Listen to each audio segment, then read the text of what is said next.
Praise the Lord. Praise the Lord. Hallelujah.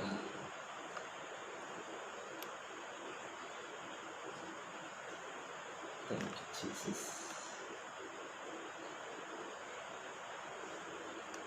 सभी को praise the Lord. Sumita Jerome praise the Lord. Joel Christian praise the Lord. Preeti Parmar praise the Lord.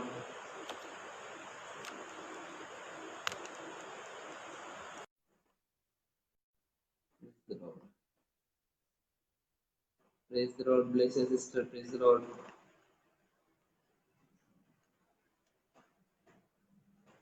Hallelujah.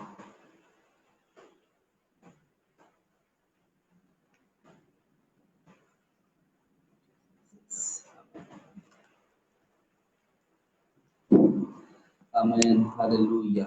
Praise the Lord. Praise the Lord. Thank you, Jesus. प्रभु की महिमा. Hallelujah. Hallelujah. Hallelujah. Praise the Lord. Praise the Lord. Praise the Lord.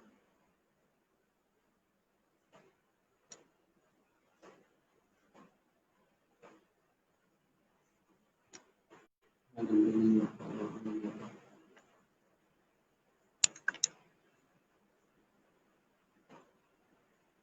Praise the Lord. आज एक बार फिर से प्रभु के नाम की महिमा और स्तुति करने के लिए आप सभी को इस प्रेयर होम में स्वागत करता हूं. मैं विश्वास करता हूं, मैं आशा करता हूं मेरी आवाज आप तक पहुंच रहा है. अगर सही से मेरा आवाज आ रहा है तो आप थोड़ा कमेंट कीजिए ताकि हम आगे बढ़ सके और प्रभु की महिमा करें. Hallelujah. Hallelujah. Thank you Jesus. Thank you father. Hallelujah.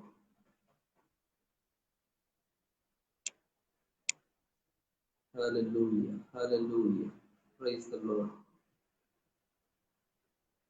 Okay. मैं विश्वास करता हूँ मेरा आवाज आप तक पहुंच रहा है. प्रभु के नाम की स्तुति हो. आज शाम को एक बार फिर से परमेश्वर की आराधना करने के लिए हम सबको प्रभु ने एकत्रित किया है. तो हम लोग अलग अलग जगह पर हैं, परंतु एक डिवाइस के जरिए परमेश्वर, जैसे पिछले दिन में मैंने कहा, हमारा परमेश्वर एक है, परमेश्वर का आत्मा भी एक है. हमारा एक विश्वास है उस जीवित परमेश्वर, एकमात्र सच्चा परमेश्वर की आराधना करने के लिए प्रभु ने हमें मौका दिया है. आज शाम के समय प्रार्थना के साथ आज की आराधना भक्ति सभा को हम शुरू करेंगे. मिलकर परमेश्वर के हाथ में सौंपाएंगे ताकि परमेश्वर हमारे जीवन में अद्भुत कार्य करे. आइए अपने आंखों को बंद करें, हम प्रार्थना करें. स्वर्गीय सनातन प्रेमी अनुग्रहकारी राजा परमेश्वर प्रभु, आप सच्चा है पिता परमेश्वर, आप पवित्र और सामर्थ्य पिता, आपके जैसा कोई नहीं पिता. तू महान और तू भला है पिता परमेश्वर. आज शाम के समय प्रभु जी इस टेक्नोलॉजी के जरिए हम तेरी भक्ति और तेरी स्तुति करने के लिए प्रभु, इस संगति करने के लिए प्रभु चाहते तब पिता परमेश्वर आपकी आत्मा प्रभु जी हम पर उंडेल दीजिए पिता परमेश्वर. हालेलुया. आपकी आत्मा हमारे बीच में कार्य करने पाए पिता परमेश्वर प्रभु.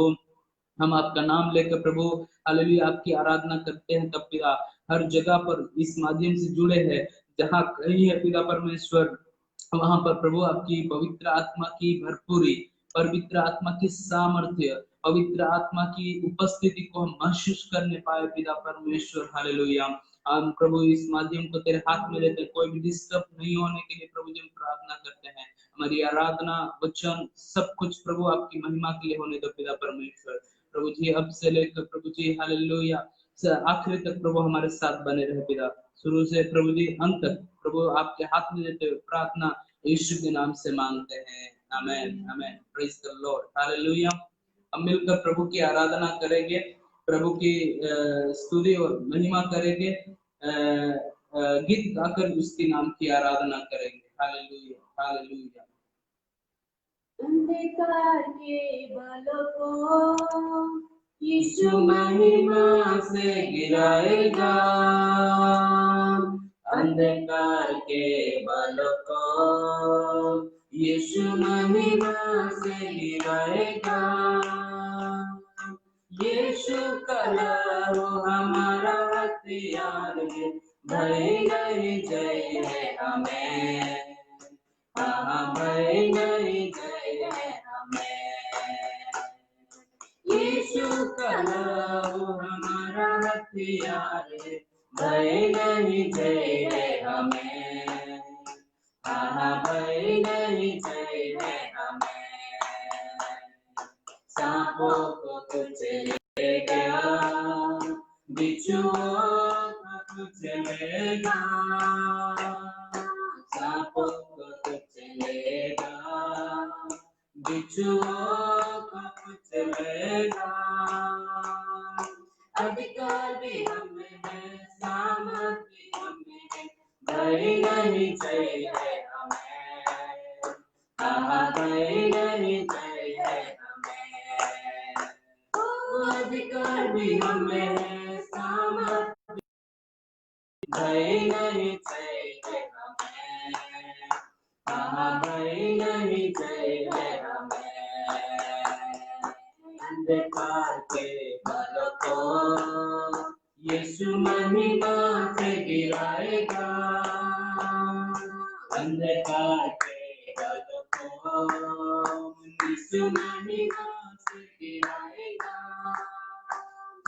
यीशु का हमारा हथियार है, भय नहीं जय है हमें।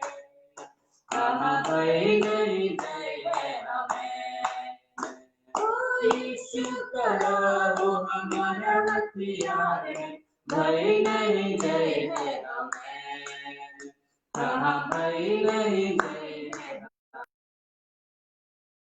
सेनाओं का प्रभु साथ है, शैतान की जड़ को तोड़ेगा।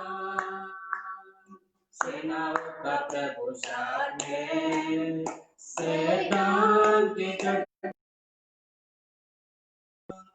शैतान की सारी साथियों पर विजय हम पाएंगे। हाँ विजय हम पाएंगे।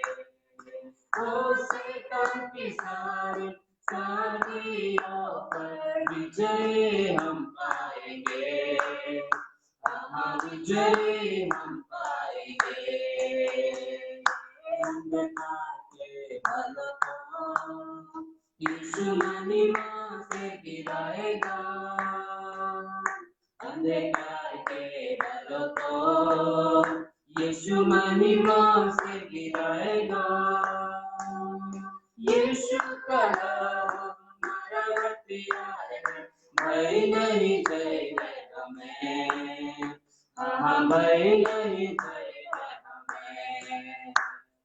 यीशु का लहू हमारा हथियार है, भय नहीं जय है हमें।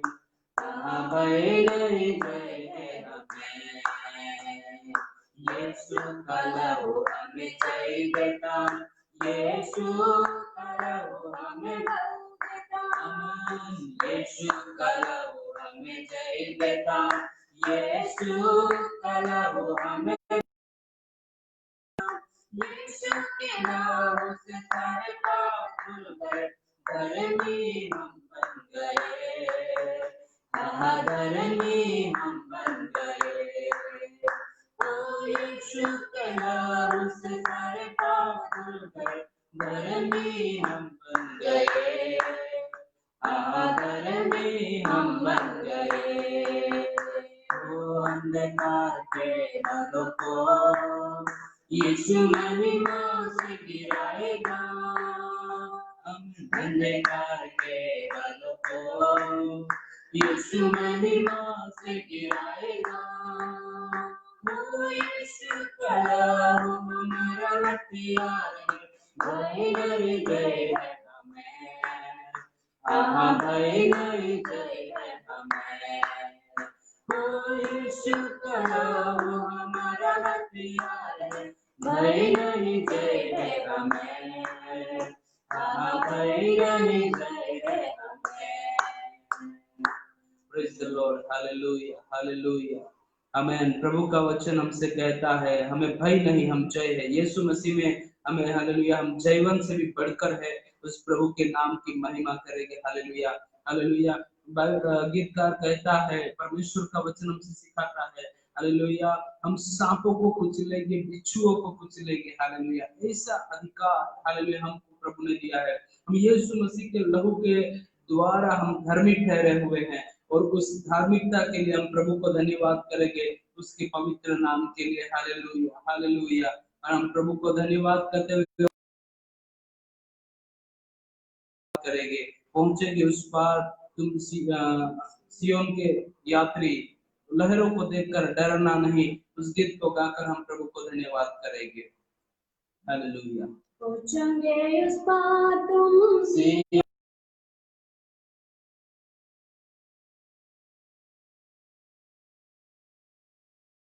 पहुंचेंगे उस पार तुम सियोन के यात्री, लहरों को देखकर डरना नहीं, सागर को आदियों को, सागर को आदियों को, जिसने बनाया वो है कश्ती में मेरी, जिसने बनाया वो है कश्ती में तेरी। पहुंचेंगे उस पार तुम सियोन के यात्री, लहरों को देखकर डरना नहीं, पहुंचेंगे उस पार तुम सियोन के यात्री, लहरों को देखकर डरना नहीं, विश्वास नहीं हमें जाओगे पार, मारेगा जब मन पे तलवार, विश्वास नहीं हमें जाओगे पार, मारेगा जब मन पे तलवार, डरना नहीं यीशु साथ है वहीं, डरना नहीं यीशु साथ है वहीं, पहुंचाएगा तुझे वो मंजिल पे तेरी, पहुंचाएगा तुझे वो मंजिल पे तेरी। पहुंचेंगे उस पार तुम सियोन के यात्री, लहरों को देखकर डरना नहीं, पहुंचेंगे उस पार तुम सियोन के यात्री, लहरों नहीं, तेरा वतन यहाँ है कहाँ, परदेसी मुसाफिर है तू यहाँ, तेरा वतन यहाँ है कहाँ, परदेसी मुसाफिर है तू यहाँ, है यूसुफा तेरा अब्दी वतन, है यूसुफा तेरा अब्दी वतन, हो रहा है जहाँ स्वर्गीय भवन, हो रहा है जहाँ स्वर्गीय भवन, पहुंचेंगे इस पार तुम सियोन के यात्री, लहरों को देखकर डरना नहीं, पहुंचेंगे इस पार तुम सियोन के यात्री, लहरों को देखकर डरना नहीं, मैंने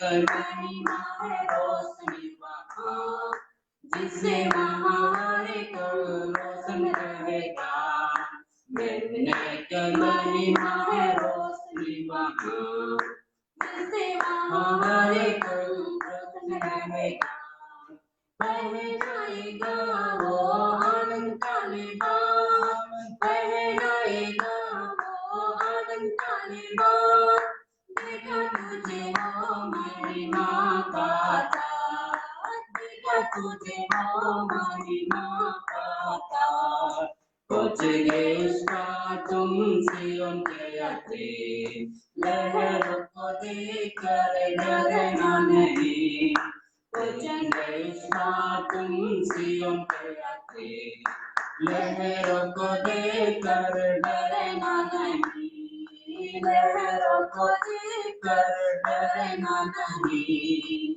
प्रेज़ द लॉर्ड, हालेलुया। यारो, इस जगत में एक के बाद एक कई सारी समस्या, कई सारी चुनौतियां, कई सारे प्रॉब्लम्स हम हमारे आजू बाजू में देखते हैं, तब परमेश्वर का वचन हमें आश्वासन देता है, हालेलुया।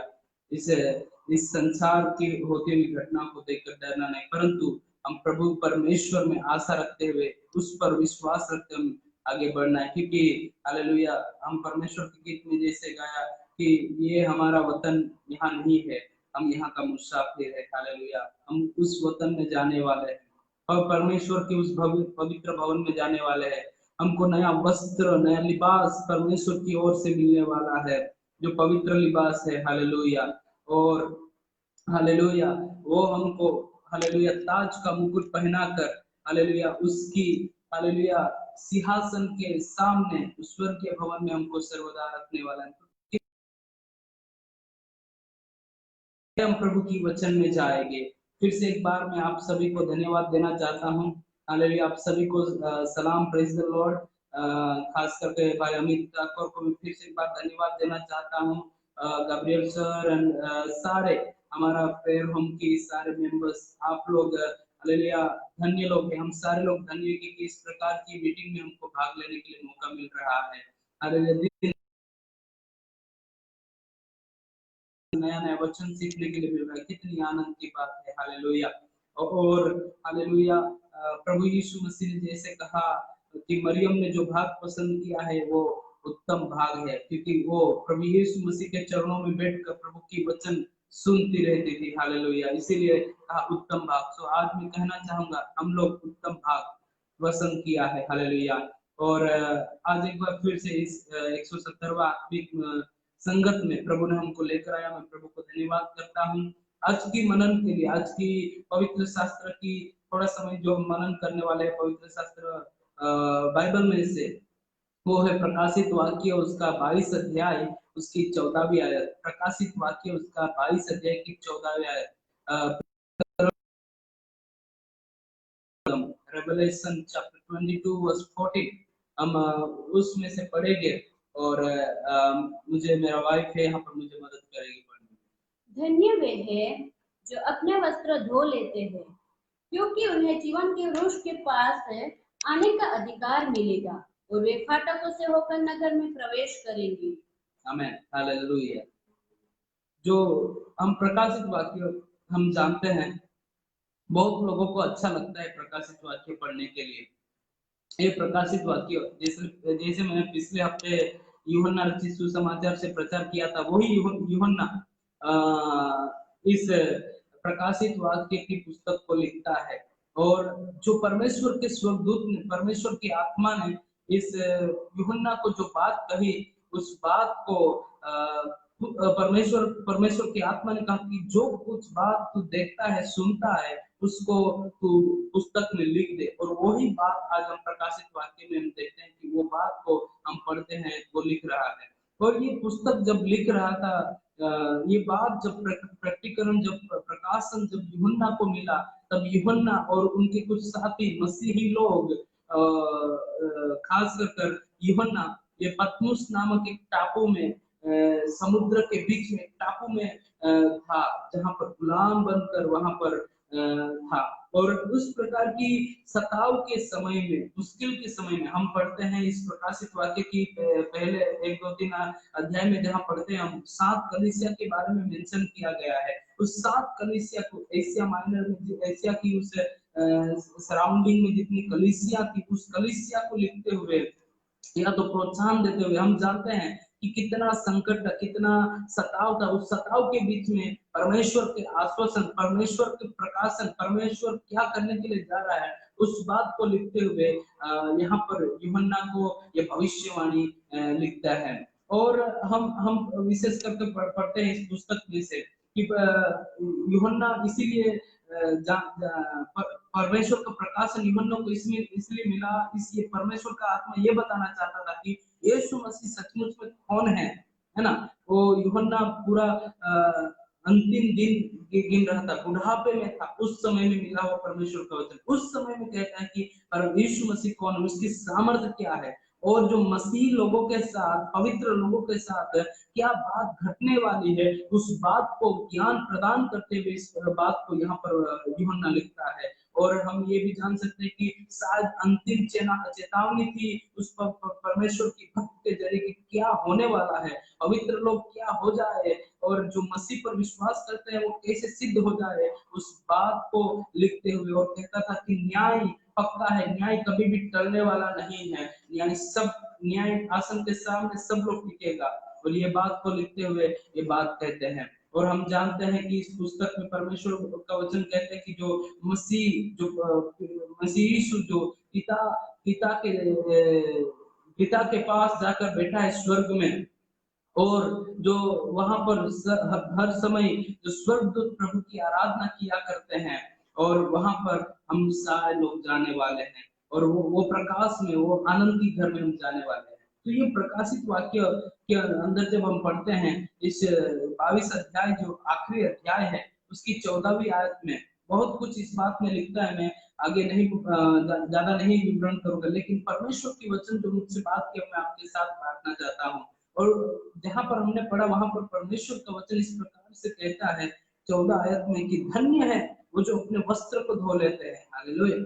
आज मैं मेरा शीर्षक, मेरा जो बिंदु इस प्रकार से मैं देना चाहूंगा, धन्य है वे जो अपने वस्त्र को शुद्ध रखते हैं। धन्य है वे लोग जो अपने वस्त्र को शुद्ध रखते हैं। हालेलुया। मैं आपके सामने एक प्रश्न रखना चाहूंगा, सबके सामने, मैं भी उसमें इंक्लूडिंग। हम सारे लोग स्वर्ग जाना चाहते हैं, हम सारे लोग स्वर्ग की आशा है कि हम सारे लोग स्वर्ग में जाना है, सही है ना? स्वर्ग जाना है। आप किसी भी व्यक्ति को पूछो कि आप मरने के बाद आपकी इस जीवन पृथ्वी के जीवन संपूर्ण होने के बाद आप कहाँ जाएंगे, तो बोलेगा हम स्वर्ग में जाएंगे। सारे लोग बुरे काम करने वाले वो स्वर्ग की आशा रखते हैं, सारे लोग स्वर्ग की आशा। लेकिन स्वर्ग में जाने के लिए बाइबल हमें सही रास्ता दिखाता है, बाइबल हमें सही ज्ञान देता है, जिससे हम स्वर्ग को, जो सनातन घर है, शांति का घर है, अनंत जीवन का घर है, वहां पर हम पहुंच सकते हैं। यार स्वर्ग आसानी से नहीं जा सकते हैं। हम साधारण विधि से आपको उदाहरण में देना चाहूंगा, तो हम साधारण विधि से, हम भारत से किसी कंट्री में, किसी और कंट्री में जाना है, किसी और देश में हमें जाना है, तो हमें कितना चेकिंग होता है ना। हमें पहले तो पासपोर्ट होना बहुत जरूरी है। पासपोर्ट बनाने के लिए हम, हमारे पास सारे डॉक्यूमेंट्स होना जरूरी है। हम सारी विधि से क्लियर होना बहुत जरूरी है। जब तक हमारा जीवन सही नहीं होगा, हमारा सारे डॉक्यूमेंट क्लियर नहीं होगा, हमको पासपोर्ट नहीं मिलेगा, पासपोर्ट भी नहीं मिलेगा। और जब हम एयरपोर्ट पे जाते हैं, जो लोग बाहर विदेश में घूम कर आए उनको मालूम है कि जब एयरपोर्ट के पास जब जाते हैं तो कितना चेकिंग होता है ना। इस एयरपोर्ट में इंडिया में होता है, इंडिया से जब जिस कंट्री में जाते हैं वहां पर चेकिंग होता है, चेकिंग चेकिंग चेकिंग। आप साधारण विधि से एक मनुष्य होकर मनुष्य के एक दूसरे देश में नहीं जा सकते, इतना कठिन और इतना तकलीफ उठाकर आपको जाना पड़ता है। जो स्वर्गीय घर, जहाँ पर पवित्र घर है, जिसने कोई मनुष्य ने स्पर्श नहीं किया है, उस स्वर्गीय सनातन घर में कितनी हालेलुया, कितनी ऋषि से हम जा सकते हैं, साधारण ऋषि से नहीं।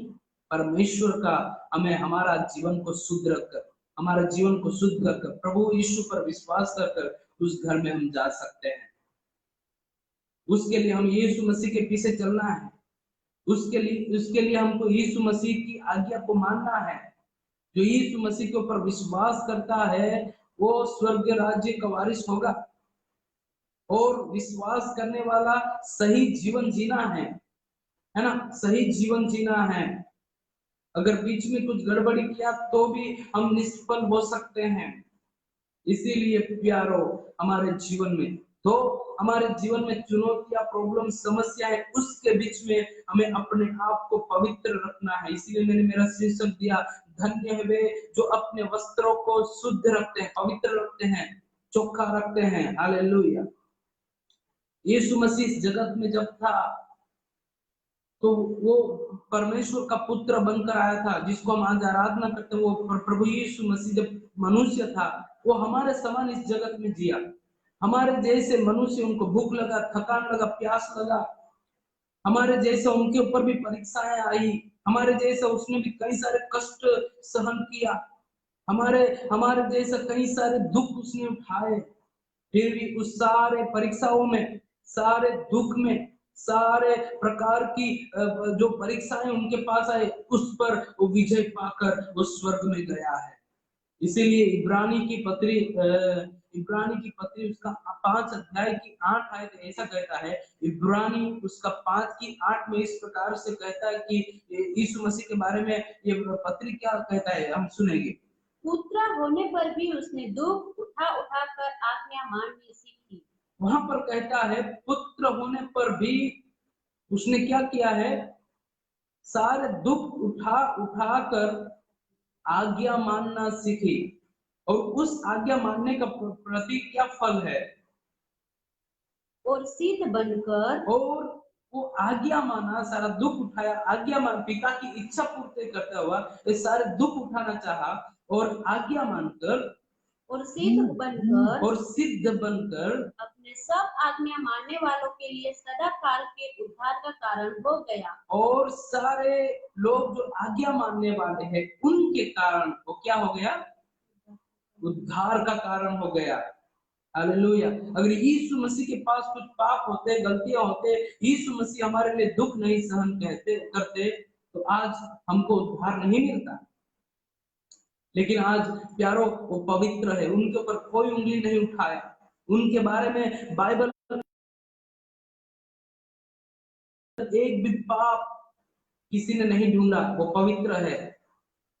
दो वो हमारे समान इस समाज में आया, पवित्र जीवन जी के गया। इसीलिए प्यारो हमारा कोई रोल मॉडल इस कलीसिया का लोग नहीं, हमारा कोई रोल मॉडल कोई सेवक नहीं, परंतु हमारा रोल मॉडल यीशु होना है। यीशु जैसे इस पृथ्वी पर रहकर पवित्र जीवन जीकर गया, सारे चुनौतियों के सामने, सारे परीक्षाओं के बीच में रहकर वहां पर पवित्र बनकर जिया, वैसे हमें भी पवित्र बनना है, क्योंकि हम उसके संतान हैं, हम उसके उसके बच्चे हैं, और उसके अनुकरण कर कर उसके पीछे चलना है। हालेलुया।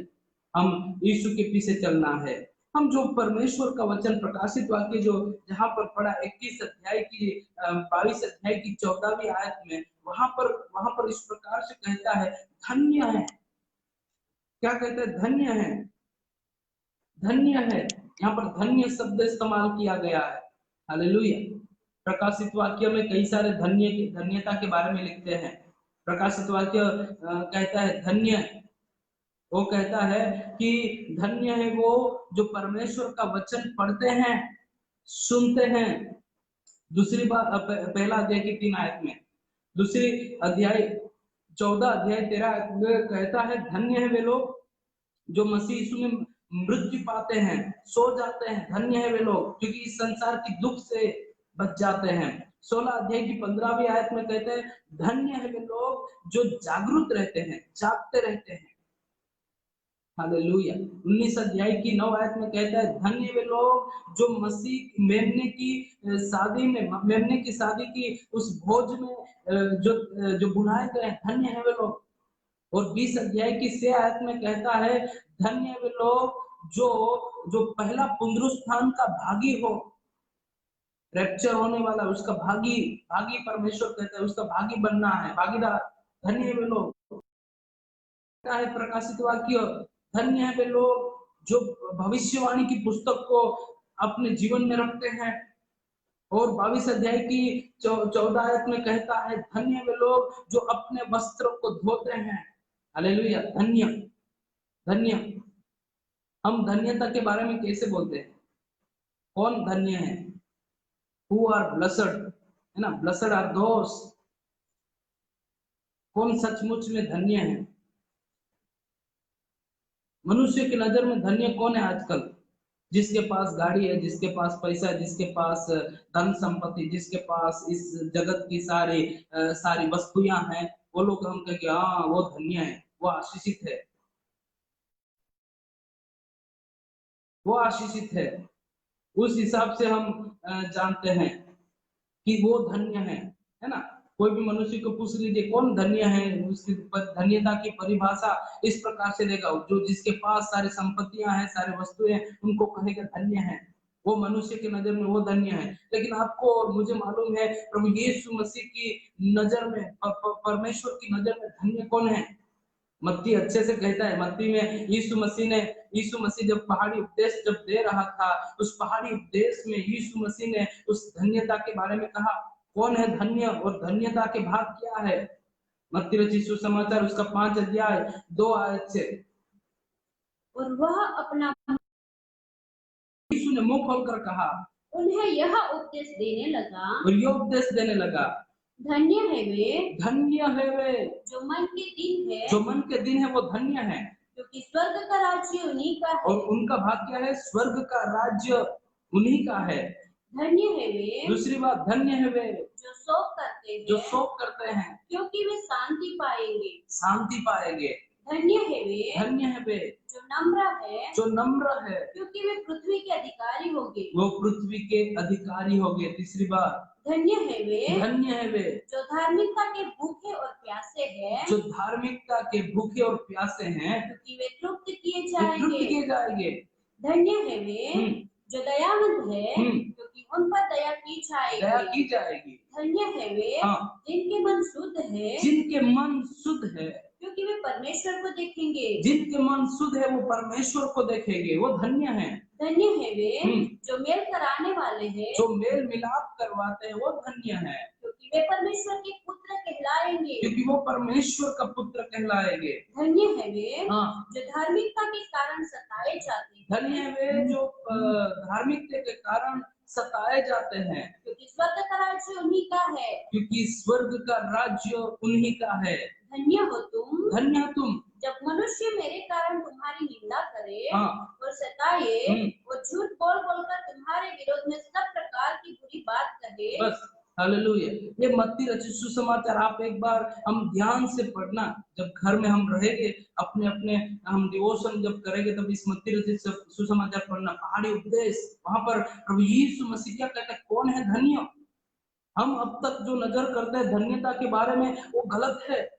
लेकिन यीशु मसीह के नजर में, मसीह लोग हमें सुधरना, हमें समझना जरूरी है कि यीशु मसीह के नजर में धन्य कौन है।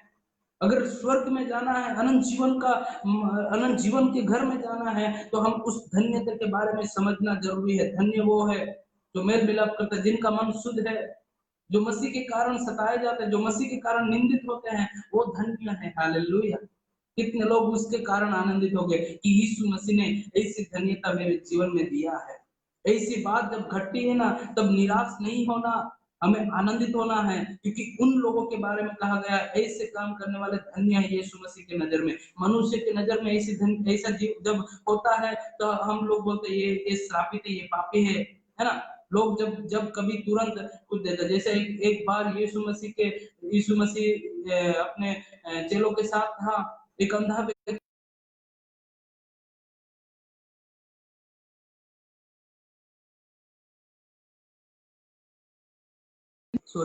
चेले लोग तुरंत कहने लगे कि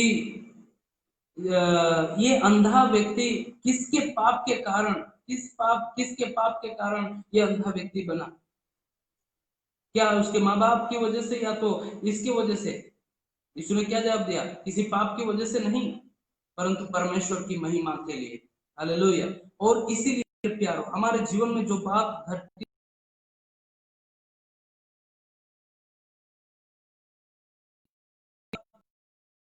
स्तुति करना है, जो बात घटती है उसके कारण। हालेलुया। प्रभु का वचन हमें वो सिखाता है, इसीलिए धन्यता के बारे में सीखना। यहाँ पर पहला शब्द था धन्य है वे, और दूसरी बात है धन्य कौन है? जो अपने वस्त्र को क्या करता है? धोता है, अपने वस्त्र को धो लेता है। प्रकाशित वाक्य उसका 16 अध्याय में इस प्रकार से कहता है, 16 अध्याय की 15वीं आयत में इस प्रकार से कहता है, देख मैं चोर के समान आता हूँ। देखो मैं चोर के समान आता हूँ। धन्य वह है जो जागता रहता है और अपने वस्त्र की चौकसी करता है, नंगा ना फिरे, ताकि नंगा ना फिरे, और लोग उसका नंगापन ना देखे, ताकि लोग उसकी नंगापन को ना देखे। हालेलुया।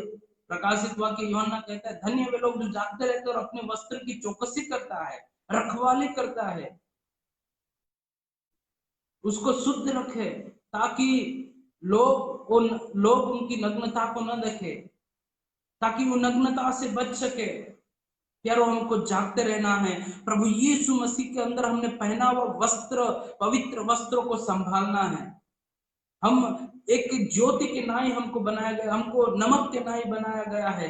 हमारे ऊपर प्रभु यीशु मसीह ने कुछ कुछ जो हालेलुया हमें करैक्टर दिया गया, स्वभाव दिया है, उस स्वभाव को बनाए रखना है। अपने वस्त्रों जो हमारे अंदर डाला है। मसीह लोग यीशु के नाम से जाने जाते हैं। जब एक मसीह की आप अगर निंदनीय काम जब करते हैं, तब मसीह को निंदा होती है। इसीलिए प्यारो हम अपना जीवन को संभालना है। परमेश्वर का वचन कहता, देख मैं चोर के समान आता हूँ, धन्य है जो जागते रहता है और अपने वस्त्र की सावधानी करता है,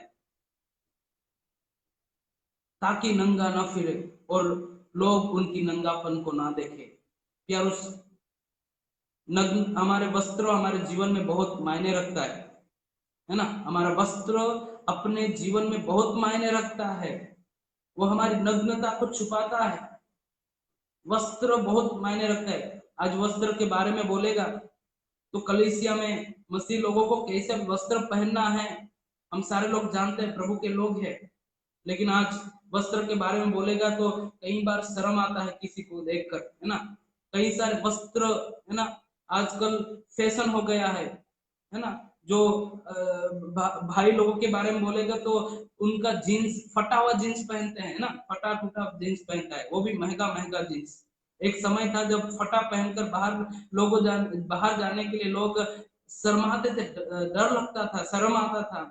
लेकिन आजकल मनुष्य खुलेआम हर बातों में फटा फटा जीन्स पहनता है, उससे आनंदित होते, उससे खुश होते हैं। कई सारे वस्त्र, हाँ, अपने शरीर को आर पार दिखने वाला वस्त्र लोग पहनते हैं। वो वस्त्र, मैं बाहर की वस्त्र के ऊपर नहीं ज्यादा प्रचार करूंगा, लेकिन एक आत्मिक वस्त्र हमको दिया गया है। वो वस्त्र हमें संभालना है। हमारे वस्त्र के ऊपर दाग नहीं लगना है, हमारे वस्त्रों के ऊपर गंदगी नहीं उड़ना है, उसको संभालना है, आत्मिक वस्त्रों को। हालेलुया। हम प्रतिदिन हमारे कपड़े को जो हम पहनते हैं, उस कपड़ों को धोते हैं। हम प्रतिदिन उसको ध्यान पूर्वक और प्रतिदिन हम उस कपड़े को नियमित और प्रतिदिन हम धोते हैं, ताकि शुद्ध रहे। प्यारो कपड़े बहुत मायने रखते हैं।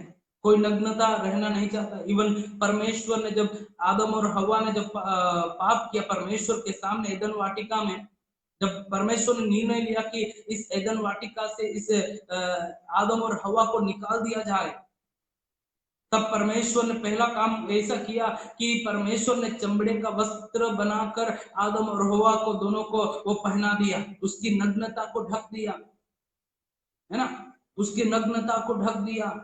आदम और हवा ने जब पाप किया, जब परमेश्वर आदम और हवा को मिलने के लिए आया था, वो लोग, बाइबल में लिखता है कि वो लोग अपनी नग्नता को पन्ने से ढकते थे, शर्म है। तो वैसा ही प्यारो हमारी आत्मिक जीवन एक नग्नता के समान नहीं होना है। हमारे आत्मिक जीवन को पवित्र वचनों से, पवित्र हालेलुया आत्मिक वचनों से हमें ढकना है। हालेलुया। और प्यारो परमेश्वर प्रभु यीशु मसीह का जो पैराबल है, प्रभु यीशु मसीह की जब जब पैराबल दे रहे थे यीशु मसीह की सेवकाई के समय में, उस समय में प्रभु यीशु मसीह ने एक पैराबल कहा। वो पैराबल मुझे बहुत पसंद है। अब बहुत सारे लोग प्रचार किया है, बहुत सारे लोग एक बार उसके प्रचार से सुना है। एक व्यक्ति का दो पुत्र थे ना, एक व्यक्ति का दो पुत्र थे, बड़ा और छोटा। छोटा पिता के पास आया और पिता से कहने लगा, पिताजी मुझे मेरी मिल्कत की भाग हिस्सा मुझे दे दो, मैं अपनी जिंदगी जीना चाहता हूँ, मैं अपनी रीति से जीना चाहता हूँ। मुझे अपने इस घर में मुझे पूरी आजादी नहीं मिल रही, आनंद नहीं मिल रहा, इसीलिए मैं मेरी रीति से जीवन जीना चाहता हूँ। तो हम जानते हैं उस कहानी को। छोटा पुत्र पिता के पास सारा अधिकार लेकर, हिस्सा लेकर चला जाता है, दूर देश में चला गया, दूर देश में गया, अपने मित्र के साथ अपनी अपनी जिंदगी जिया, अपनी रिधि से जीवन जिया, पापमय जीवन जिया, बुरा काम किया। और जब उनके पास पैसा खत्म, सब कुछ खत्म हो गया, उनका साथ देने वाला भी कोई नहीं था, उस समय के अंदर क्या हो गया, क्या हुआ? जब वो बाइबल बताती है, जब वो अपने आप में आया तब उसने पश्चाताप किया। क्या किया? जब पश्चाताप किया कि मैंने स्वर्ग पिता के सामने और ये मेरे पिता के सामने मैंने क्या किया है, मैंने गुनाह किया, पाप कबूल कर वो वापस जब घर लौटता है तो दयालु ईश्वर पिता ने, प्रेमी पिता ने क्या किया है मालूम? अपने दासों से कहा, जब जब बेटे को देखा तुरंत कहा पिता ने अपने दासों से कहा, दासों अच्छा सा अच्छा एक कुर्ता लेकर उसको, अच्छा सा एक वस्त्र लेकर उसको पहनाओ, उसको पहनाओ, उसकी नग्नता को ढाको। वहां पर प्रभु यीशु मसीह की एक आत्मिक मर्म है। वो पैराबल में वो पैराबल में एक उस प्रभु यीशु मसीह की उस पैराबल में इस प्रकार से सिखाना चाहता है कि ये जो पाप से जो पश्चाताप कर पिता की ओर लौटता है, उनको प्रभु यीशु मसीह के पवित्र लहू से वो शुद्ध कर एक नई वस्त्र देता है, नई वस्त्र पहनाता है, और वो नए वस्त्रों को पहनाकर शुद्ध रखना है। प्यारो, इस जगत में हम दुनिया के खुले काम, बुरे काम नहीं करना है। यीशु मसीह ने एक बार दूसरा एक उदाहरण पैराबल कहा। उस पैराबल में इस प्रकार से कहा, एक बार यीशु मसीह, हम पढ़ते हैं मत्ती रचित सुसमाचार उसका 22 अध्याय की पहली आयत से पढ़ते हैं।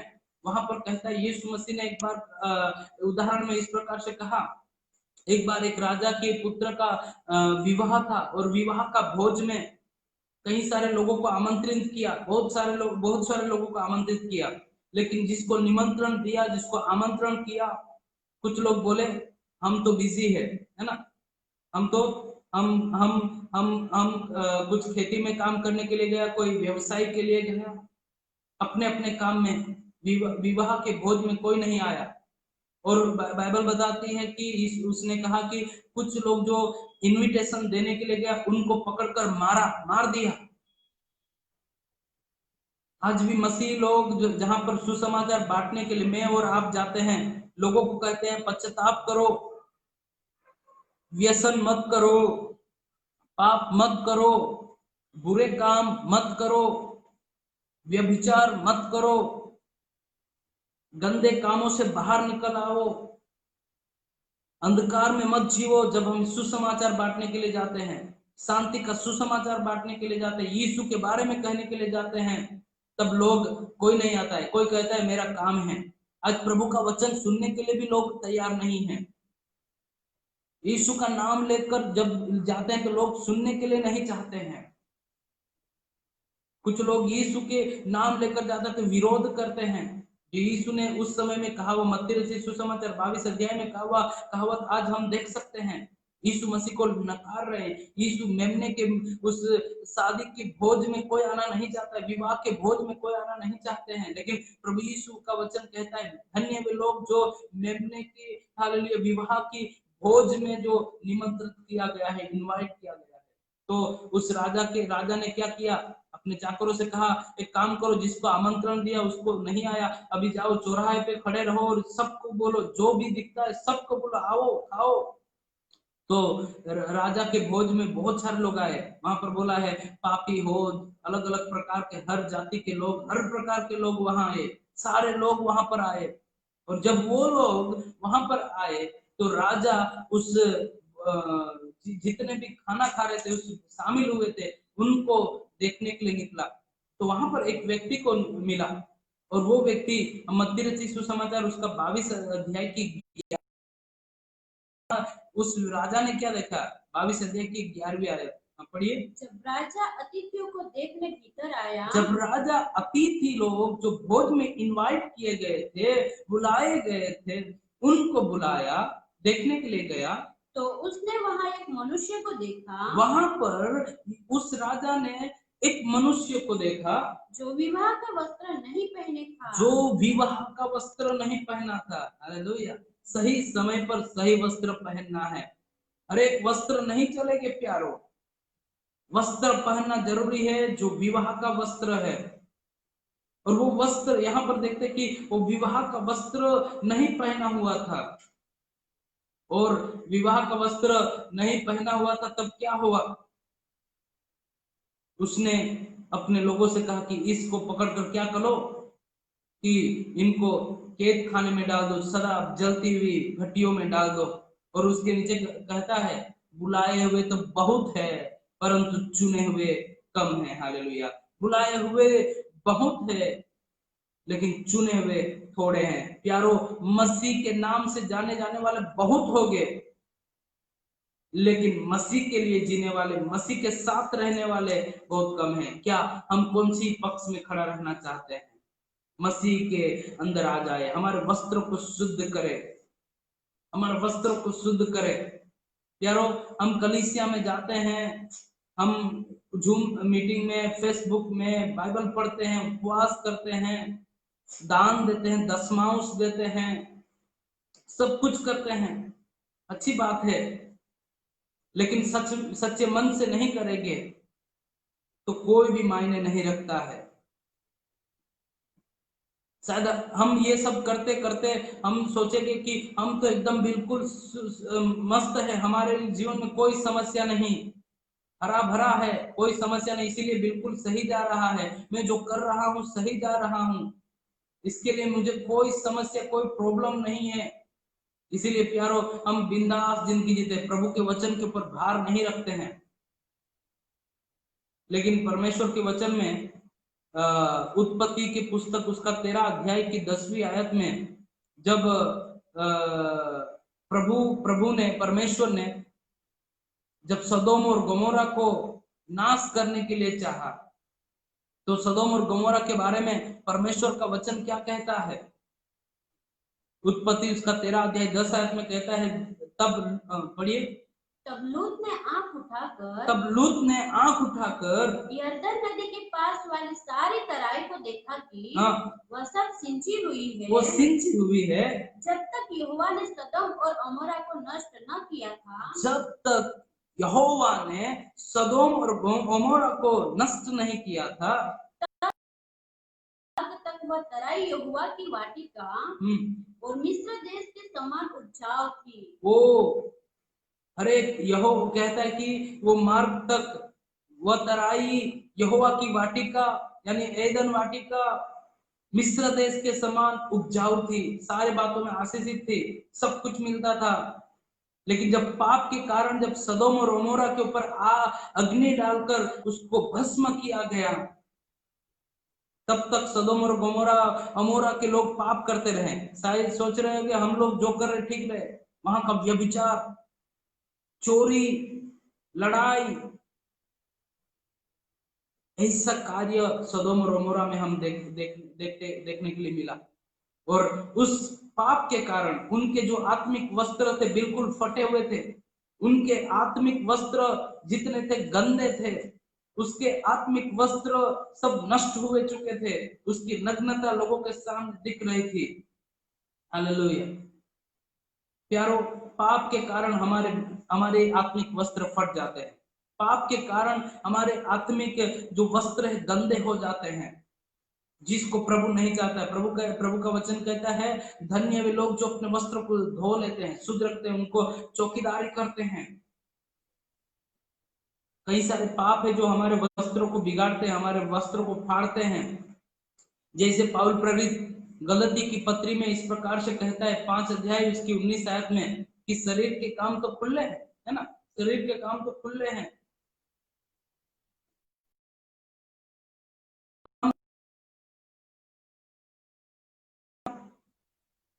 है ना। व्यभिचार हमारे वस्त्र, आत्मिक वस्त्रों को नाश करता है।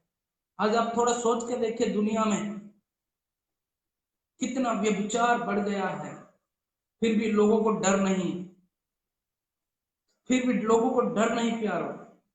प्यारो व्यभिचार पाप है, हमारे आत्मिक वस्त्रों को फाड़ता है, हमारे आत्मिक जीवन को नष्ट करता है। फिर कहते गंदे काम, लुचपन, मूर्ति पूजा, टोना करना, जादू टोना, झगड़ा, ईर्ष्या, क्रोध, विरोध, एक दूसरे में फूट, विधर्म, डाल करना, अपने आप में घमंड करना, मतवालापन, इस जगत में लीला क्रीड़ा से जीवन जीना, और इनके जैसे बहुत सारे काम जो हम बाइबल में पढ़ते हैं, बहुत सारे काम, बहुत सारे ऐसे बुरे काम जो हमारे आत्मिक वस्त्र को फाड़ते हैं, जो हमारे आत्मिक वस्त्र को हालेलुया फाड़कर हमारी नग्नता को परमेश्वर के सामने दिखाते हैं। वो नग्नता परमेश्वर को बिल्कुल पसंद नहीं है। यारो अपने वस्त्र को हालेलुया पवित्रता से शुद्ध रखना है, ढक लेना है, ढक लेना है। हम जिस समाज में जिस जगह पर जीते हैं वहां पर पाप पाप पाप है। इस प्रकार की पाप के कारण हमारी नग्नता दिख रही है। हम प्रभु के अंदर हमें शुद्ध होना है। परमेश्वर का वचन इस प्रकार से कहता है, पहला यूहन्ना उसका 1:9 में कहता है, यदि हम अपने पापों को मान ले तो वो हमारे पापों को क्या करेगा, क्षमा करने के लिए और हमें सब अधर्म से शुद्ध करने में विश्वास योग्य और धर्मी है। हालेलुया। हम अपने पापों को मान लेते हैं, हमारे अधर्म को मान लेते हैं, तो क्या करते हैं, वो हमारे पापों को क्षमा करने के लिए, हमारे अधर्म को क्षमा करने के लिए, उससे शुद्ध करने के लिए वो विश्वास योग्य और धर्मी है। हम दूसरा इतिहास की पुस्तक में जब पढ़ते हैं, पढ़ने की जरूरत नहीं, वहां पर लिखा है 2 क्रॉनिकल्स उसका 7:14 में बहुत फेमस वचन है, बहुत बहुत लोग बोलते हैं, यदि मेरी प्रजा, वहां पर कहता है यदि मेरी प्रजा अपने पापों को मान ले तो वह हमारे पापों को, हालेलुया, यदि मेरी प्रजा मेरी ओर फिरती है, पापों को मान लेती है, तो मैं इस उन लोगों को, उनकी प्रार्थना को सुनूंगा और उनके देश को जो का त्यों करूंगा। मेरी ये परमेश्वर की प्रजा को परमेश्वर कहता कि उनकी पाप को मान लेना है और परमेश्वर की ओर मुड़ना है, परमेश्वर के करीब जाना है, प्रभु यीशु के पास बने रहना, प्रभु के वचनों में बने रहना, प्रार्थना में बने रहना, जो हमारे वस्त्र को प्यारो, आप कितने पुराने विश्वासी हो वो मायने नहीं रखता है, आप कब मसीह बने वो मायने नहीं रखता है। आज ये हमारा पास मौका है, आज आप कैसे हैं। हम कई लोगों को जानते हैं कि वो लोग कहते हैं कि हमने इतना सालों काम किया, अभी हमारा काम खत्म। एक अंकल ने मुझे एक बार इस प्रकार से पूछा, एक अंकल बहुत पुराना, वो मैं बहुत छोटा था तब, वो अंकल सब्जी का धंधा करते, सब्जी बेचते हैं, तो हर समय उसके मुंह में तंबाकू होता था, तंबाकू खाते थे। तो मैं जब भी जाता हूँ तो उसको पूछता था, मेरे पापा को पूछता था कि ये अंकल हर बार चर्च में हर संडे बीच में बैठते हैं और चर्च का मेन आगेवान है, मुख्य और पास्टर है करके बोलते हैं, लेकिन अभी उम्र हो गया, अभी उनका बेटा पास्टर है, तो अभी वो तंबाकू खाता है। तो मैंने पूछा क्यों, तो एक दिन पापा ने उनको पूछा कि क्यों खाते हैं आप इतना, आपने सेवकाई किया, आप पुराना विश्वासी, इतना से लेकर, तो उसे अंकल ने जवाब दिया, बेटा मैंने मेरे जीवन में बहुत सारे चमत्कार किए हैं, बहुत सारे मेरे हाथों के द्वारा लोग चंगे हुए, और सही बात है उनके द्वारा बहुत सारे चंगे हुए हैं, इवन कई लोग मृत्यु की खाई से बच गए हैं उनको उनकी प्रार्थना करने के जरिए। लेकिन अभी जब बुढ़ापा आया तब अभी व्यसन में चला गया। वो बोलता है, बेटा मेरी सेवा खत्म, अभी आपकी सेवा करना है। एक पाप, छोटा छोटा पाप है, एक पाप भी हमारे जीवन में है तो वो हमारे वस्त्र को फाड़ देता है, दाग लगा देता है, हमारे शरीर के वस्त्रों को, हमारे आत्मिक वस्त्रों को दाग लगा देता है। इसीलिए मेरे प्यारो, बाइबल कहता है धन्य है वे लोग जो अपने वस्त्रों को धो लेता है। हालेलुया। और प्यारो परमेश्वर का वचन कहता है, मैं जल्दी समाप्त करूंगा, प्रभु का वचन हमसे कहता है, जब हम धन्य है वे लोग जो अपने वस्त्रों को धो लेते हैं, क्योंकि क्यों धो लेना है, क्यों, उससे फायदा क्या है, हमें पवित्र रहने का फायदा क्या है। प्रभु का वचन कहता है क्योंकि ऐसे लोग जो जीवन की पेड़ के पास आने का अधिकार मिलेगा, जीवन के पास आने का अधिकार मिलेगा। वो 22 अध्याय की 2 आयत हम पढ़ेंगे, प्रकाशित वाक्य 22 अध्याय का 2 आयत। उस नगर की सड़क के बीचों बीच बहती थी, नदी के इस पार हाँ। और उस पार जीवन का वृक्ष था। हाँ। उसमें 12 प्रकार के फल लगते थे। हाँ। और वह हर महीने फलता था। और उस वृक्ष के पत्तों से जाति जाति के लोग चंगे होते थे। हालेलुया। बाइबल कहता है एक जीवन का वृक्ष। हम एदन वाटिका में हम पढ़ते थे, एदन वाटिका के बारे में जब पढ़ते तो एदन वाटिका में वो वृक्ष के बारे में विवरण किया गया है। और अभी ये बात स्वर्ग में भी है। मैं नहीं बोल रहा, बाइबल बोलता है कि जीवन जो अपने वस्त्रों को शुद्ध रखते हैं, धो लेते हैं, उनको जीवन के वृक्ष की पेड़ के पास आने का अधिकार मिलेगा। इसका बहुत मूल्य है। और इसकी ये विषय के एक बड़ा एक विषय है वृक्ष के बारे, जीवन के वृक्ष के बारे में मैं ज्यादा विवरण नहीं करना चाहूंगा। लेकिन जो अनंत जीवन, सदा का जीवन, जो स्वर्गीय घर में एक पेड़ है जो हमें सर्वदा तंदुरुस्त रखेगा, प्रकाशमान रखेगा, हमारे आंखों में आंसू नहीं आने देगा, हमारे आत्मिक शरीर में कभी कमजोरी नहीं आने देगा, ऐसा एक फुर्तीला एक पेड़ है करके बाइबल हमें बताती है। यारो, उस जीवन के पेड़ के पास लेकर जाने के लिए मार्ग, सत्य, जीवन बनकर यीशु मसीह इस पृथ्वी पर, इस जगत में आया।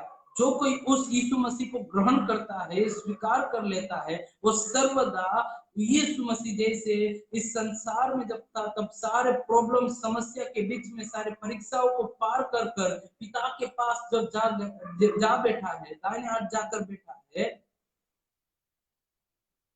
वहां पर लेकर जाने के लिए, मुझे और आपको लेकर जाने के लिए यीशु मसीह जल्दी आने वाला है। हम जल्दी ही उस स्वर्गीय घर में, सनातन घर में पहुंचने वाले हैं।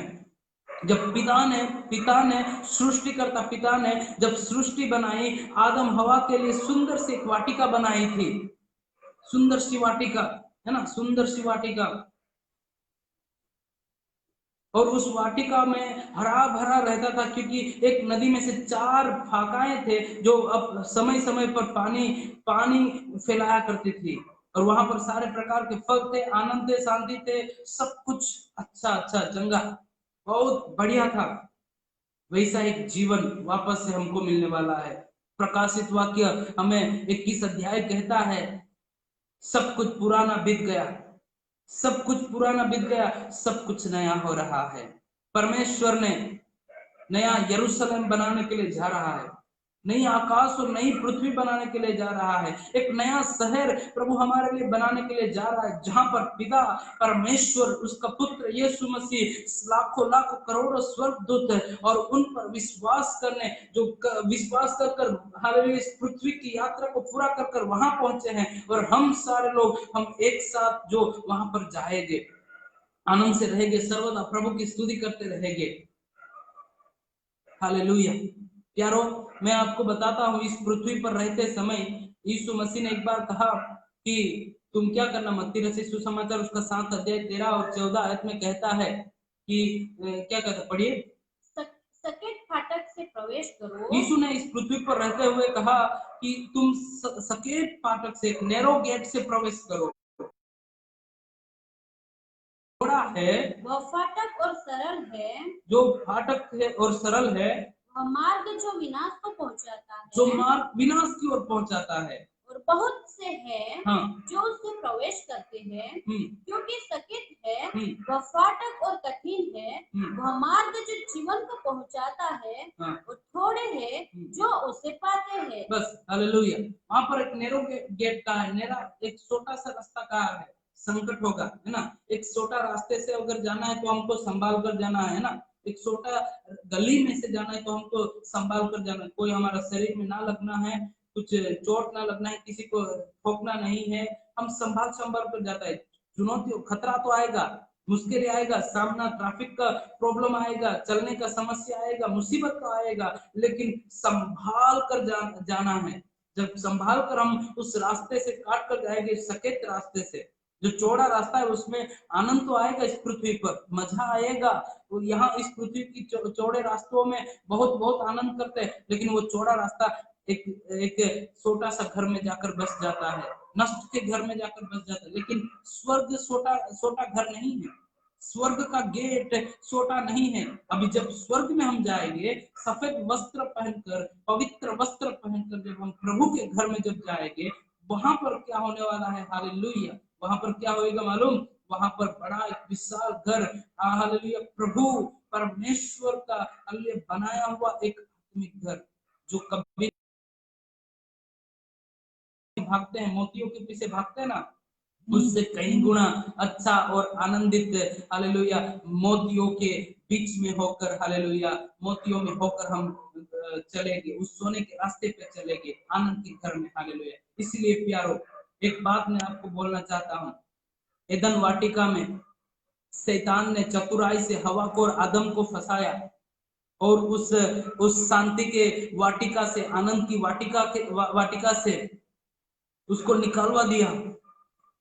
जब यीशु मसीह मनुष्य को बचाने के लिए, बलिदान करने के लिए इस पृथ्वी पर आया था, उस समय में हालेलुया, यीशु के पास भी वो शैतान गया, यीशु के पास भी वो शैतान गया, यीशु के पास भी शैतान गया। यीशु के पास आकर कहना, अगर तू सचमुच परमेश्वर का पुत्र है तो पत्थर को कर रोटी बन जा। यारो, यीशु यीशु यीशु के पास जब आए, यीशु ने कहा, मनुष्य केवल रोटी से नहीं परंतु जो परमेश्वर के मुख से निकलने वाले वचन से वो जीवित हो जाएगा। और उसके बाद परमेश्वर का वचन पहला यूहन्ना 2 अध्याय उसकी 16वीं आयत में इस प्रकार से कहता है कि जैसे जैसे आदम को हवा को भरमाया, यीशु मसीह को भरमाया, वैसी ही परीक्षा हमारे पास आ सकती है। वहां पर लिखा है, पढ़िए, एक वचन पढ़कर मैं समाप्त करूंगा। क्योंकि जो कुछ संसार में है, जो यूहन्ना कहता है, जो कुछ संसार में है, अर्थात शरीर की अभिलाषा और आंखों की अभिलाषा और जीविका का घमंड, अपने धन संपत्ति का घमंड, वह पिता की ओर से नहीं, ये पिता परमेश्वर की ओर से नहीं, परंतु संसार ही की ओर से है, परंतु ये संसार की ओर से है। 3 घमंड, हमारे आंखों की लालसा है ना, जो हवा को भी देखने में सुंदर लगा, स्पर्श करने में, फल स्पर्श करने में अच्छा लगा, चखने में अच्छा लगा, वो परीक्षा हवा के पास फंस गया, पाप में गिर गया।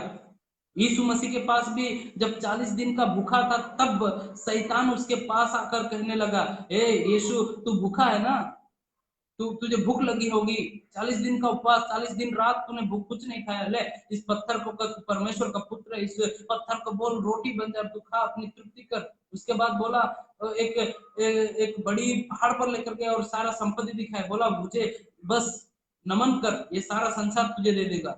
जीविका का घमंड हमारे पास भी आएगा, लोभ लेकर आएगा, लालच लेकर आएगा, भाई एक बार नमन कर, मैं सब कुछ तुझे दे दूंगा। लोग आज फंस जाते हैं, भाई एक नाम ले लो, एक नमन कर दो, आपको सब मिल जाएगा, आपके जीवन में सब A to Z काम हो जाएगा, 101% काम हो जाएगा, और लोग मान लेते हैं। और दूसरी बात, यीशु को लेकर गए कहाँ, बड़ी एक चोटी पर, और वहां से यीशु को कहा, तू गिर जा, शक्ति दिखाने के लिए कहा। आपके पास भी बहुत सारे लोग आएंगे, बोलेगा आप यीशु के है ना, आप ऐसे है ना, आप जादू करके दिखाओ, आप तुरंत ये करके दिखाओ, आपको फंसाएंगे। प्यारो, कभी घमंड नहीं करना, हम मसीह के लोग हैं, हम नम्र बनकर, पवित्र बनकर हम जीवन जीना है, हालेलुया, हम पवित्र बनकर जीना है। प्रभु का वचन कहते, धन्य है वे लोग जो अपने वस्त्र को धो लेते हैं, क्योंकि उन्हें जीवन के पेड़ के पास आने का अधिकार मिले, और वे फाटकों से होकर नगर में, स्वर्गीय नगर में जाएंगे, हालेलुया, अनंतकालिक घर में जाएंगे, हालेलुया, पवित्र घर में बना रहेगा। आज रात को कितने लोग कहेंगे, मैं पिता परमेश्वर के साथ में जाना चाहता हूँ। प्यारो, मैंने पहले जैसे कहा, एक दूसरे देश में जाने के लिए हमको हमारा पासपोर्ट होना है, वीजा मिलना है, कई सारे हमें चुनौतियों का सामना करना पड़ता है। स्वर्गीय घर में जाने के लिए आपको और मुझे पवित्र जीवन होना है। कितने लोग आज बोलेंगे, प्रभु मैं एक बार मेरे पापों को मान लेता हूँ, मेरी गलतियों को, अधर्म को मैं मान लेता हूँ, प्रभु तेरे पास आता, मुझे पवित्र कर। जैसे हम ये बाहर के वस्त्र अच्छे अच्छे पहनते हैं, हजारों हजार रुपया का लेकर पहनते हैं, फटा हुआ वस्त्र कोई नहीं पहनता है, एक भी दाग अगर लग जाए तो हम बोलते छी, नहीं पहनते हैं, छोटा सा दाग, अगर आप शादी में जाते हैं, अगर आप कहीं मीटिंग में जाते हैं, कुछ पार्टी में जाते हैं, एक छोटा सा दाग लेकर कितनी बार मिरर में देखते हैं, कितनी बार आप उस अरेसे में देखते हैं। अगर एक छोटा सा दाग भी अगर एक हो गया तो हम बोलेंगे नहीं ये चेंज कर देंगे, लोग मुझ पर हंसेंगे, लोग मेरा मजाक उड़ाएंगे कि ये फटा हुआ पहना है, गंदा कपड़ा पहना हुआ है। यारो, इस जगत में आपको इतनी शर्म आती है तो स्वर्ग में हालेलुया आपको और मुझे देखता है यीशु मसीह, उससे भी शर्मिंदा होए। हमारे आत्मिक जीवन में अगर कुछ दाग है, हमारा आत्मिक जीवन टूटा फटा हुआ है, हमारा आत्मिक जीवन अगर हालेलुया एक नग्नता के समान है, तो आज आपके पास और मेरे पास एक मौका है प्रभु यीशु मसीह के पास आकर उस नग्नता को हम ढक सके। यीशु धर्मी है, यीशु विश्वास योग्य है। यूहन्ना ने कहा कि अगर हम अपने पापों को अधर्मों को मान लेते हैं तो वो हमारे अधर्मों को और पापों को क्षमा करने के लिए हालेलुया वो विश्वास योग्य है, धर्मी है। Praise the Lord. मैं आप सबके लिए प्रार्थना करना चाहता, हम मिलकर प्रार्थना करें, प्रभु से प्रार्थना करें, प्रभु हम अपना जीवन आपके हाथ में देते हैं। हम मनुष्य हैं लेकिन परमेश्वर यीशु हम तुझ पर विश्वास करते हैं, तेरे रक्त से हमें शुद्ध कर। हे स्वर्गीय पिता, प्रभु हम धन्यवाद करते हैं प्रभु, इस जगत में प्रभु शैतान आकर हमें दुष्टता कामों को सिखाकर हमारे वस्त्र को बुरा किया, नष्ट किया, फाड़ दिया, गंदे किया। प्रभु जी हम प्रार्थना करते हैं पवित्र ईश्वर प्रभु जी हालेलुया, इस वस्त्र को प्रभु जी शुद्ध करने के लिए आपके पास सामर्थ्य अधिकार है। आपके रक्त में हम विश्वास करते हैं, आपके रक्त में हम भरोसा करते हैं पिता परमेश्वर, तुम्हें धो शुद्ध कर प्रभु जी। हम प्रभु कोई भी जितने लोग सुन रहे हैं, कोई भी इस जगत में पापी बनकर अधर्मी बनकर इस जगत में ना रह जाए, परंतु सब धर्मी बनकर पवित्र बनकर आपके साथ राज्य करने के लिए उस जीवन के पेड़ के पास सदा के लिए, सदा के घर में बनने के लिए जाने पाए पिता परमेश्वर। आज हमारे बीच में कोई अपने आप को पापी महसूस करता है तो यीशु के रक्त में उनको शुद्ध और पवित्र करना, यीशु के रक्त में हमें शुद्ध और पवित्र करना। प्रभु जी आज मुझे सुनकर प्रभु जी अपने जीवन में कुछ गुनाहों को कबूल करते तब पिता उनकी गुनाहों को प्रभु जी आप क्षमा करना। तू पवित्र है, तू दयालु है। Hallelujah hallelujah. जैसे यीशु अपने उस जो पुत्र लौट खोया हुआ पुत्र लौट कर आया तो पिता ने उनको गले लगाकर अच्छा वस्त्र पहनाया, वैसे तू भी आज जो आपकी ओर मुड़ते हैं उनको अच्छा वस्त्र पहनाने के लिए जा रहा है, इसलिए धन्यवाद करते हैं प्रभु जी। आइए संगति के लिए धन्यवाद करते हैं। हमारे बीच में कोई बीमार है, तकलीफ में है, मुसीबत में है, प्रभु उनको चंगा करना। कोई जरूरत में है, उनकी जरूरतों को पूरा करना। प्रभु फिर से एक बार हम मिलकर हमारा भारत देश के लिए प्रार्थना करते हैं, भारत देश को हमारे शांति में लेकर चलना, हमारे भारत देश को प्रभु कोरोना मुक्त बनाना। प्रभु जी जो कोरोना से पीड़ित है प्रभु हम प्रार्थना करते हैं उनको इस समय चंगाई मिलने के लिए हम प्रार्थना करते हैं। हमारे भारत देश की सरकार के लिए हम प्रार्थना करते हैं प्रभु, हमारे भारत देश को सरकार को शांति सलामती देना प्रभु, सुरक्षा देना, उनको संभालना, बुद्धि ज्ञान देना पिता परमेश्वर। हमारा भारत देश प्रभु आपका है प्रभु जी, उनको जीतने के लिए हमें तैयार करना प्रभु जी। हमारी प्रार्थना को आपने सुन लिया, धन्यवाद। प्रार्थना यीशु के नाम से मांगते हैं, आमीन। पिता परमेश्वर का प्यार, मसीह यीशु का अनुग्रह, पवित्र आत्मा की सहभागिता अब से लेकर आपका दूसरा आगमन तक हर हमेशा होता रहे, आमीन आमीन। Praise the Lord. Thank you. फिर से एक बार आप सभी को धन्यवाद, जितने लोग प्रभु का वचन सुना, प्रभु आप सबको आशीष करे। एक बार फिर से प्रभु का दास अमित ठाकुर के लिए धन्यवाद करता हूँ और प्रेयर होम के सारे मेंबर्स को मैं धन्यवाद करता हूँ। गाब्रियल सर थैंक यू, और सारे लोग जितने लोग सुना प्रभु आप सबको आशीष करे। धन्यवाद। Good night, God bless you.